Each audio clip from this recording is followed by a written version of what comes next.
തൈര് വെച്ചിട്ട് അടിപൊളി ഒരു വെറൈറ്റി റെസിപ്പി ഉണ്ടാക്കിയാലോ.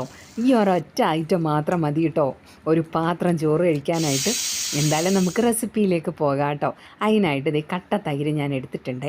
ഇനി ഒരു ബൗളിലേക്ക് ആ തൈര് ഇട്ട് കൊടുക്കുക കേട്ടോ. ഒരു സവാള ചെറുതായിട്ട് അരിഞ്ഞതും ഉപ്പും 2 പച്ചമുളക് അരിഞ്ഞതും പൊട്ടറ്റോ ഇതുപോലെ ഉടച്ചെടുത്തിട്ട് അതിലേക്ക് ചേർത്ത് കൊടുക്കുക കേട്ടോ. എന്നിട്ട് എല്ലാം കൂടി നന്നായിട്ട് കുഴച്ചെടുക്കുക കേട്ടോ. കുഴയ്ക്കുമ്പം തന്നെ നല്ല മണവുമാണ്, നല്ല ടേസ്റ്റുമാണ് കേട്ടോ. അതിനുശേഷം നമുക്ക് ഇതിലേക്കുള്ളൊരു കൂട്ട് തയ്യാറാക്കാം കേട്ടോ.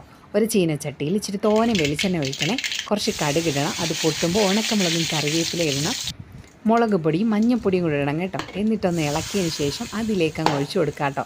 ഇവൻ കാണാനും ഭംഗിയാണ്, കഴിക്കാനും ടേസ്റ്റാണ് കേട്ടോ. ഈ ഒരൊറ്റ കറി മാത്രം മതി കേട്ടോ നമുക്ക് ചോറ് കഴിക്കാനായിട്ട്. പഴഞ്ചോറിനൊക്കെ ആണെങ്കിൽ ഇത് സൂപ്പറാണ് കേട്ടോ. എന്തായാലും ഇതൊന്ന് ട്രൈ ചെയ്ത് നോക്കണം കേട്ടോ. തൈര് ഇഷ്ടപ്പെടുന്ന എല്ലാവർക്കും ഇത് ഇഷ്ടപ്പെടും കേട്ടോ.